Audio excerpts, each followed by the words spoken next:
Before we get started, I have a quick favor. I've been self-funding the Finding Genius podcast for 5 years now. I've done over 3,000 episodes. And as you can see on YouTube, we're up over 1 million views on the channel, which is fantastic. The next thing I really want to push on is to get up to 10,000 subscribers. Because once we do, we'll be able to put a donate button and we'll be able to solicit donations to help keep the podcast running and to also get the Finding Genius Foundation moving along. We have a big project studying anxiety, depression, and PTSD and working on a product to help people overcome these problems because I've seen them explode recently after the last 2 years of the whole virus situation. So if you would, please subscribe to the podcast. That would help us tremendously. Give us a thumbs up and check in the description for Buy Me a Coffee. It's about $5. If you could buy me a coffee, I'd really appreciate it. It would help keep the channel going, and I love coffee. Thank you.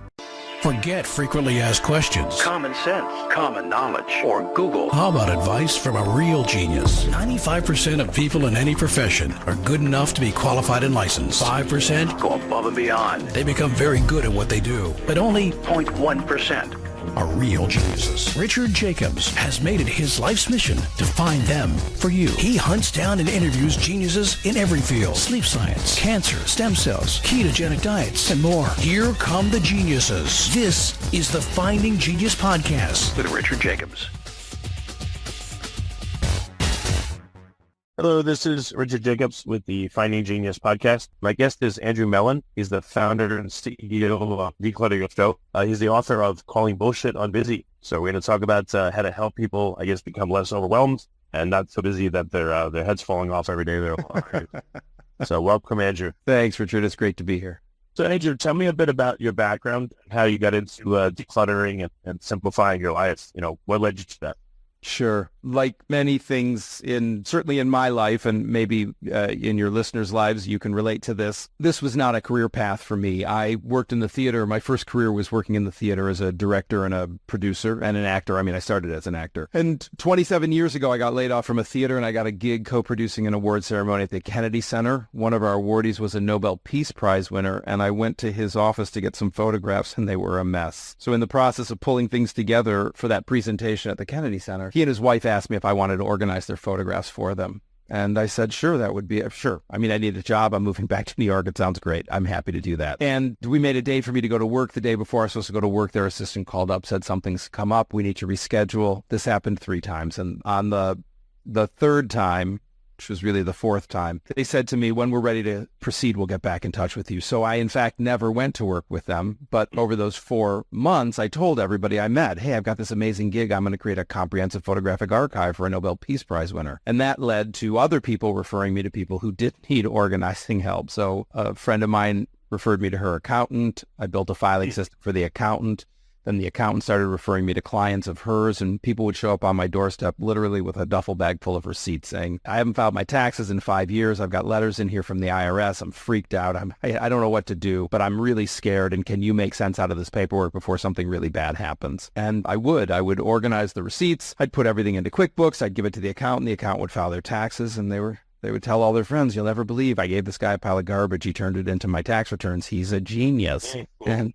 And they would say, who is this guy? I need somebody just like that. And that was how my second career began. This was never a planned strategic move for me. Well, why do you think that you're able to help people get organized and these people weren't able to help themselves, like the psychology of?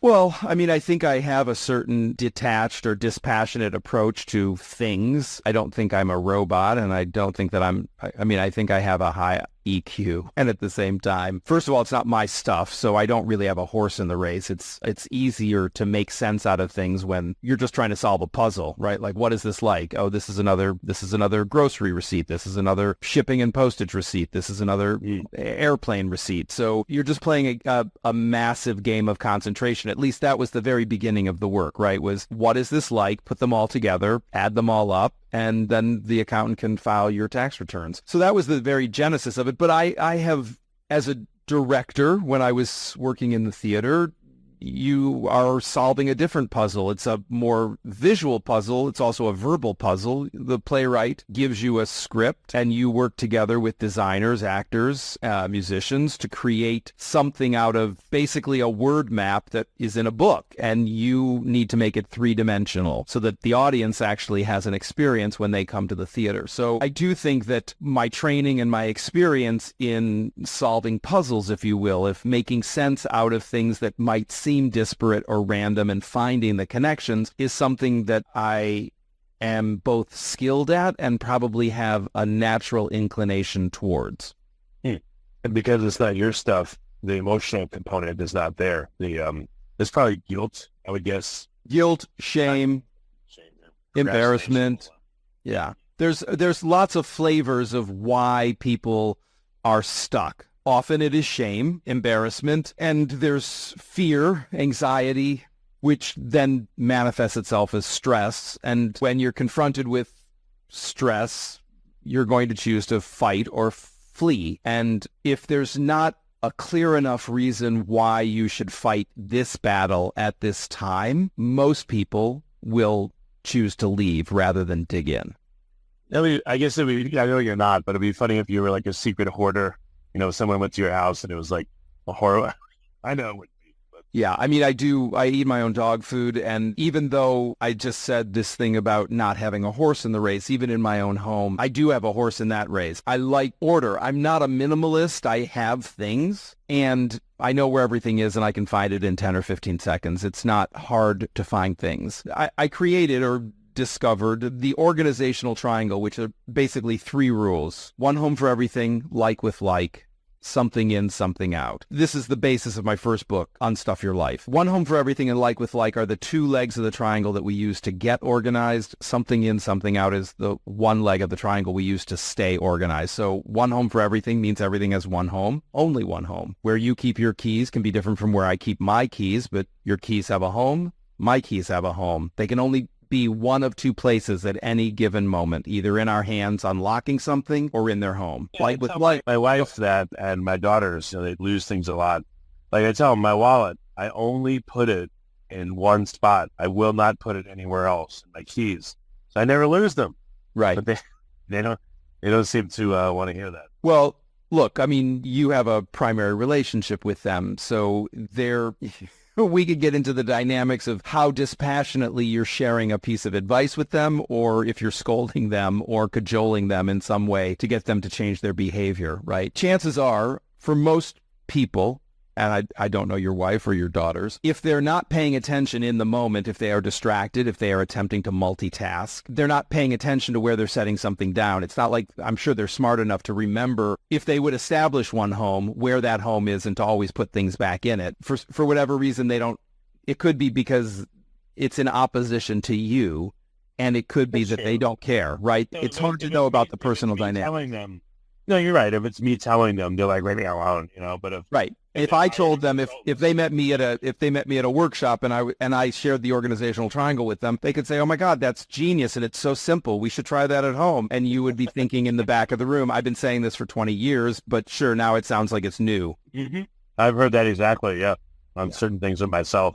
Yep. Yeah, that's hilarious. So, what do people come to you for? Again, is it tax receipts? Is it just I'm a mess, help me organize, or is it my business is not systematized? Like, what kind of consulting do you find yourself doing lately? So there's a fork in the road between B2B, business to business, and B2C, business to consumer work that I do. My first book, Unstuff Your Life, when we're talking about clutter, it often is on the B2C side of the fork, right? It's typically, the business began for me with a B2B light. These were solopreneurs and entrepreneurs that were coming to me with problems, and I was working in people's homes and I was working in people's offices, and it was primarily around setting up systems, both organizing and decluttering. And as the work grew and I developed both a vocabulary and an expertise, I started to be invited into more business, like larger businesses, bigger than single person shops or, SMEs, but being invited into companies like the New York Mets or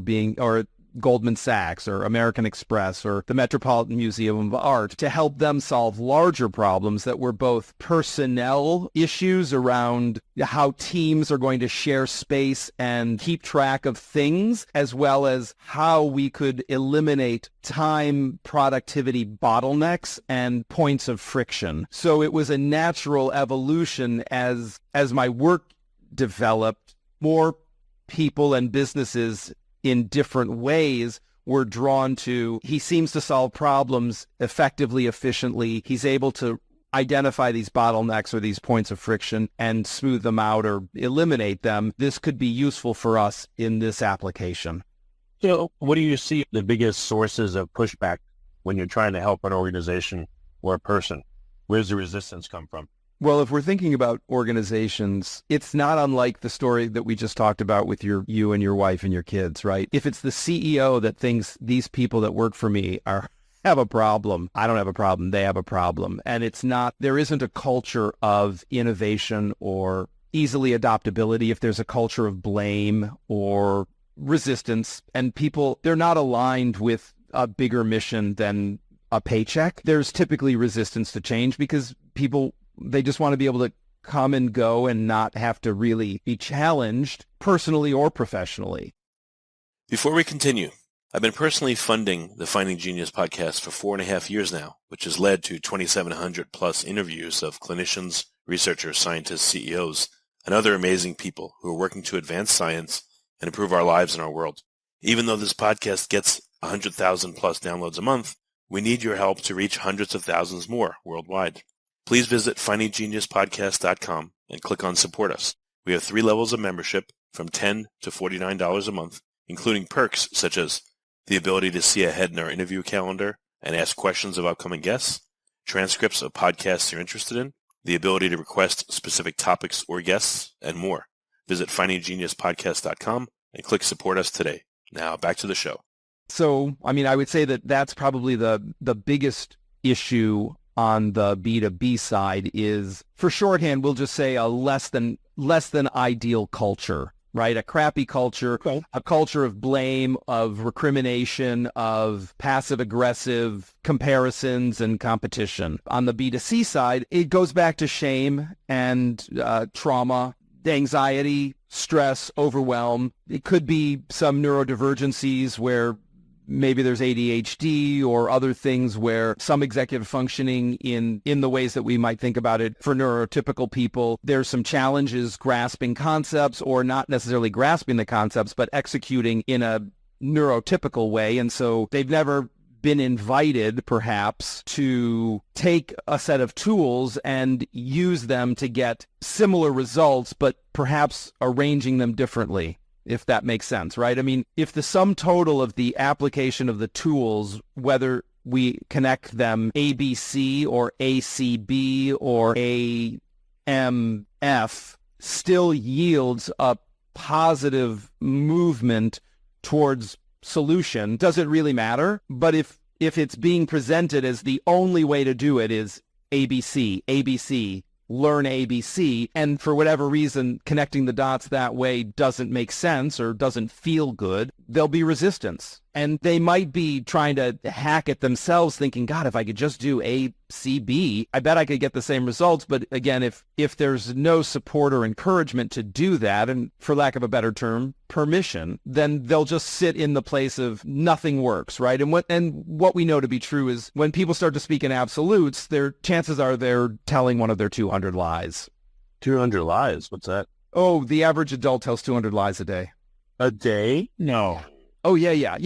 To be clear, right, 2/3 of them will never come out of your mouth. It's just garbage that we tell ourselves. But 1/3 of them will come out of your mouth. It could be something like, hey, Richard, I'm so sorry to bother you. Now, if I was really sorry to bother you, I wouldn't be bothering you. But I say that as if it means something. And what I really mean is, Richard, whatever you're doing to me is less important than what I want you to be doing. So I'm going to interrupt you and get your attention and bring it to what I want you to be doing in this moment. More than whatever it is that you think you should be doing or want to be doing, I want you to do what I want you to do in this moment. I want your attention. That would be the direct way to say it. When you work with people and you accomplish this change, and they let you, they don't fight you to death. Does it last, or do they go recidivist and everything falls apart? They're buried in papers or buried in whatever within 3 months after you leave? I will say that while there's sometimes, we could even say often, some recidivism, it's not exactly chutes and ladders where they're back to the very beginning of the game. Once they... I'm not blaming you. Oh, no, I'm not feeling challenged. I'm not. No, I'm not. I'm with you. I'm gonna break this down for you, right? Yeah, I would think just before you start, like, human nature is probably a huge gravitational force. But good. Yeah, it might sometimes be 2 steps forward, 1 step back, 3 steps forward, 1 step back, 4 steps forward, 2 steps back. And the baseline keeps elevating. Once these behaviors have been adopted, the techniques employed, it's hard to go back to just throwing your keys on the kitchen counter, because if you've worked directly with me or you've spent any time with me, you will literally hear my voice in your head saying, Richard, that's not where your keys go. What are you doing? Put your keys back where they belong. You'll be able to find them if you put them back where they belong. And right now you're setting yourself up for failure and disappointment. And we both know you don't want that to happen. Eventually, you'll internalize that enough that you'll say it to yourself.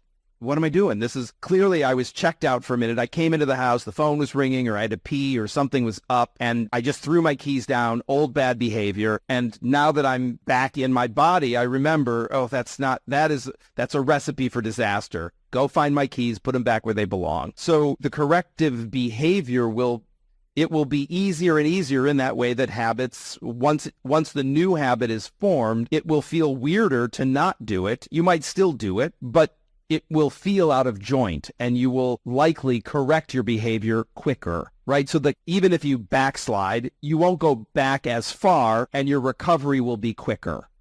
Right. It's like muscle memory in the gym, right? I mean, if you go to the gym every day or every week, and then you take a couple of weeks off, you might not be able to pick up the same pounds that you picked up 3 or 4 weeks ago, but it won't be long before you are back where you were, and then, going beyond it. Okay. Have you incorporated, is it necessary to incorporate like any Marie Kondo stuff, throwing a lot of stuff away? Or is it more organizing does the trick? Well, yeah, I mean,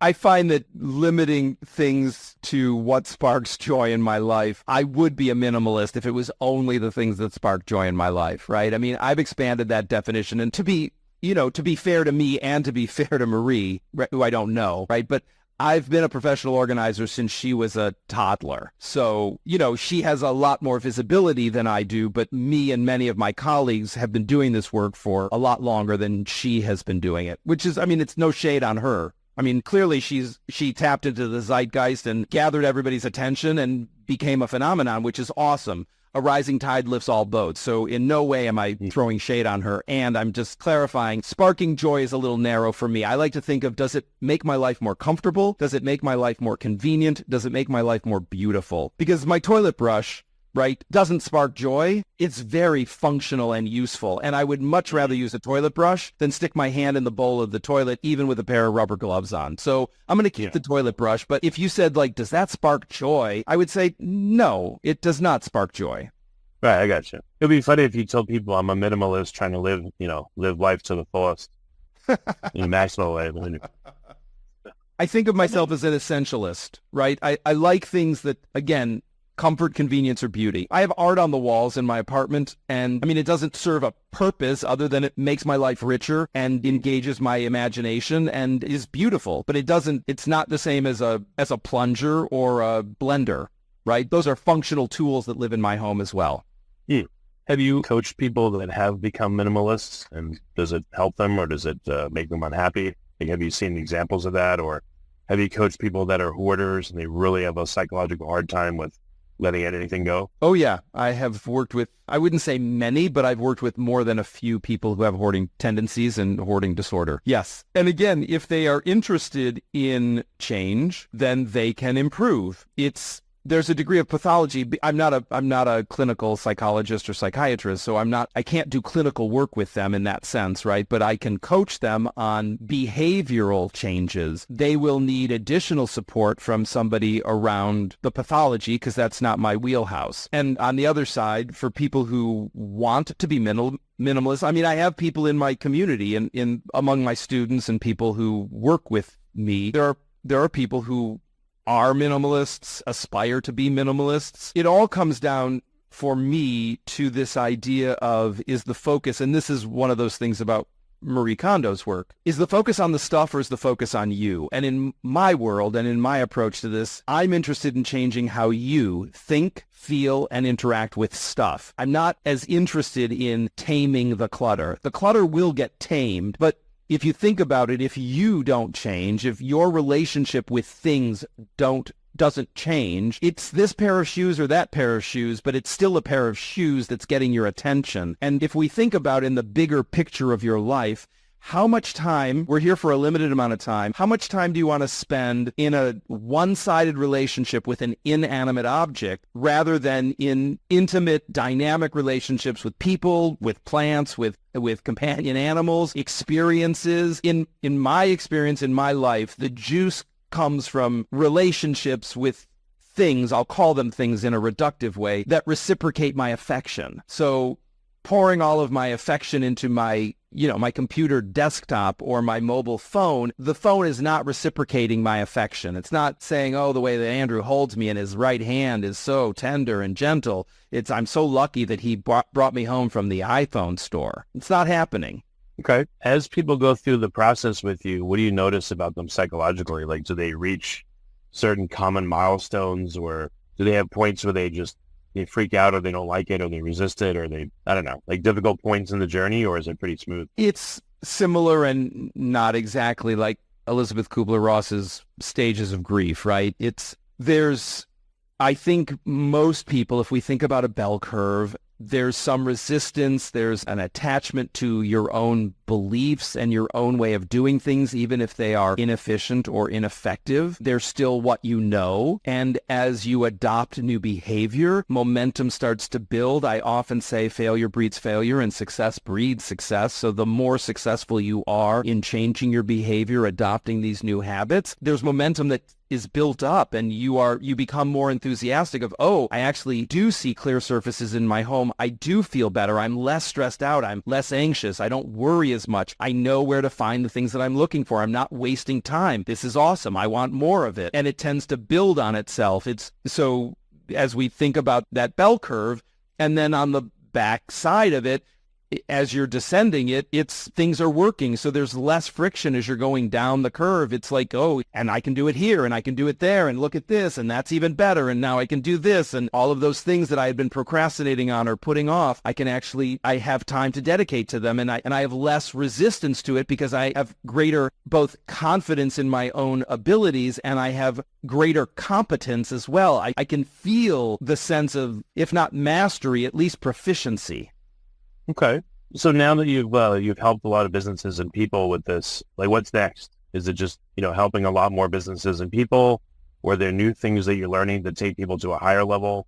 Maybe after this initial coaching, there's something else that they need to do? I would say that there are certainly other things that I would like to do as the business continues to grow. Some of those I don't know what they are. Some of it is just about scale, right? I'd like to be, instead of being in rooms talking to 1,000 people at a time, I'd like to be on a stage talking to 10 or 15 or 20,000 people at a time, just so that we can impact more people quickly. So part of it is that. And then Calling Bullshit on Busy was an outgrowth of Unstuff Your Life. I mean, Unstuff Your Life, I published first in 2010. It came out, and we're just working on the second edition of it now. So that was about clutter. And then I started to see, particularly on the B2B side, this time management thing. And that was the genesis. And again, I'm not throwing shade on my friends and colleagues who produce books every year. I really didn't want to just keep books coming into the marketplace so that I could sell more things. It felt antithetical to who I am. So I wanted to make sure that I had something worthwhile to say before I wrote my next book. And so that it took a while to come out with Calling Bullshit on Busy. And that really addresses the 8 deadly time thieves as I've experienced them, particularly in the B2B world. And that is overcommitting, interruptions, poor planning, multitasking, email, meetings, social media, and procrastination. And so those are the most common issues or causes of lost time and fractured productivity. So I wanted to take those on because I was recognizing patterns that interruptions is probably the worst offender. And procrastination is probably the most personal piece of narrative that we tell ourselves that keeps us from doing the things that we say is important. Okay. So you have a program that help executives and other people through these, to minimize the effects of these 8 time wasters in their life.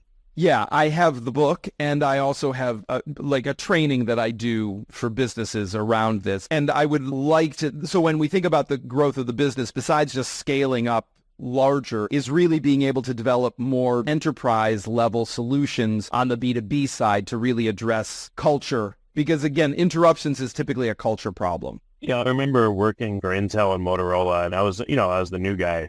But when I'd go to talk to my boss, people would come in, interrupt him. Sometimes I'd sit there for like 20 minutes. It was terrible. And he didn't stop any of it. And so I pretty much stopped going to see him because there was no point. I was like totally disrespected. I would just sit there and have to take it while people came in and just talked about garbage, and he filtered nobody.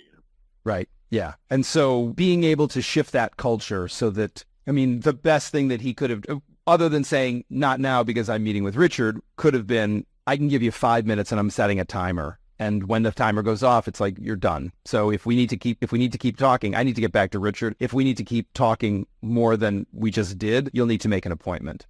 Yeah, they would have been nice, but yeah. So I remember I was scarred by this years ago. Yeah.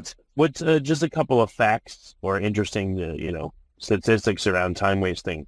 Average time or average amount of time that people you coach waste a day, and how much does it decrease, and what do they do with this newfound productivity? Well, let's talk about what they do with the newfound productivity, and then we can go back and pull out some stats. Typically, they will either do more work, which isn't always optimal, or they will start to, it's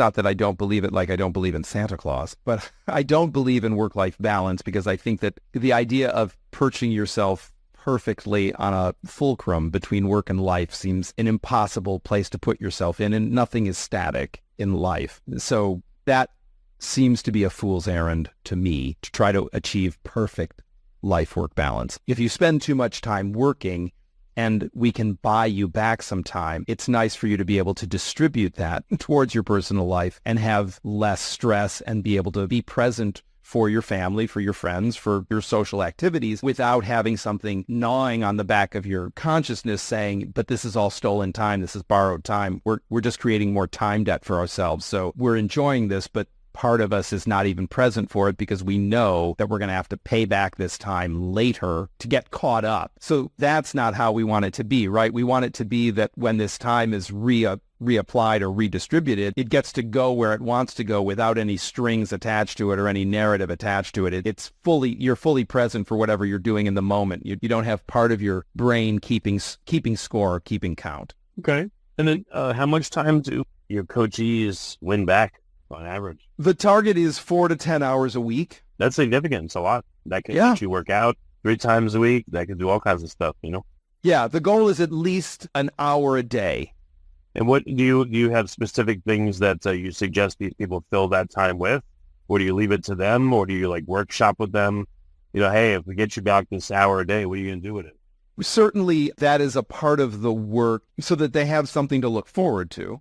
So we certainly want to brainstorm when you get some free time, how are you going to use it so that, again, it doesn't just there are times when it's appropriate for it to be reinvested into your work, but there are other times when that just is, again, it's a slightly unconscious or possibly it's a lazy choice to just, I'll just work more. Well, what do people choose? Left to their own devices, do a lot of them choose work, or do they sleep in an hour, or what do they do at the time? They do more volunteer work. They spend more time with their kids, more time with their partner. They pick up hobbies or activities. I don't really know what a hobby is, but they pick up activities that maybe they have neglected. That could be knitting. That could be painting. It could be music. It could be athletics. Could be golfing, right? Could be tennis. Could be cycling, yoga. But they start to reintegrate things that they loved doing at one time, and scarcity of time crowded out. It wasn't that they were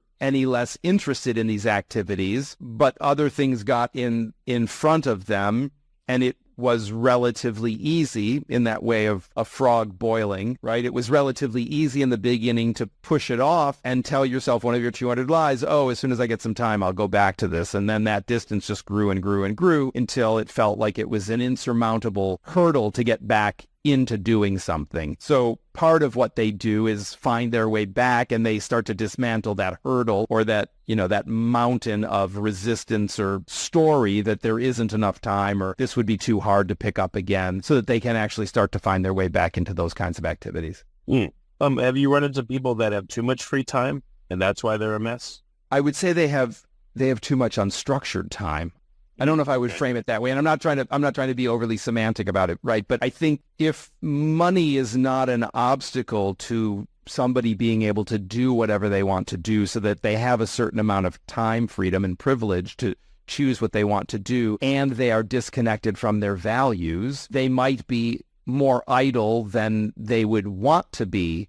Some people I think are perhaps not very curious about what's going on in the world, or they're not particularly curious about much. That's a different, I don't want to necessarily call it an ailment, but it's a different condition. I think if you have many interests, and because nothing is overly compelling, you might be immobile because you don't know how to prioritize. You're not prioritizing because there's a limited amount of time. You're prioritizing because you want to do something that has high value impact for you rather than something that doesn't, but you don't necessarily have a system or a method for evaluating. I have all this time. Should I spend it doing this or should I spend it doing that? And if I spend it doing this, how much time should I spend on that before I pivot to this? Does that make sense? Yeah. Okay. Got it. What are some resources for listeners? And let's say they're intrigued by what you're saying, they want help. What should their first or second step be? Head to my website, probably, to andrewmellen.com. Mellen is Mellen. And there's ways to get in touch with me there. You can always send an email to hello@andrewmellen.com. So I would send them there, and then from there they could pick up a copy of one of my books. They could travel to my YouTube channel. They can follow me on social media. They could sign up for one of our programs. We have one-off classes that are topic specific, like a photos organizing class. We have a Calling Bullshit on Busy time management class. So they could take a drip-delivered class, or they could take a live. We teach our 3 main programs: De-Stress Your Mess Challenge, Unstuff Your Life System, and Your Next Big Thing. All of those programs are taught live by me and some coaches, depending on the configuration of the class. And what we have found is that the live instruction provides both clear instruction and also a degree of accountability that people who are learning new behaviors would benefit from. So a one-off class, a 90-minute class that you would watch a video of and then do the homework is one thing. But if you're trying to actually build some new behavior,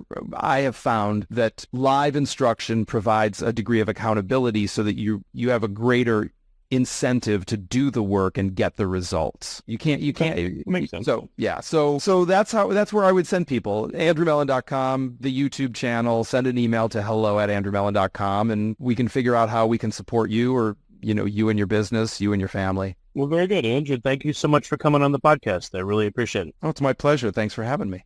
If you like this podcast, please click the link in the description to subscribe and review us on iTunes. You've been listening to the Finding Genius podcast with Richard Jacobs.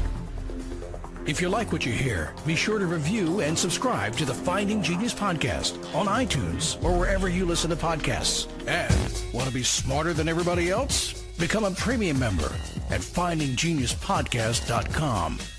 This podcast is for information only. No advice of any kind is being given. Any action you take or don't take as a result of listening is your sole responsibility. Consult professionals when advice is needed.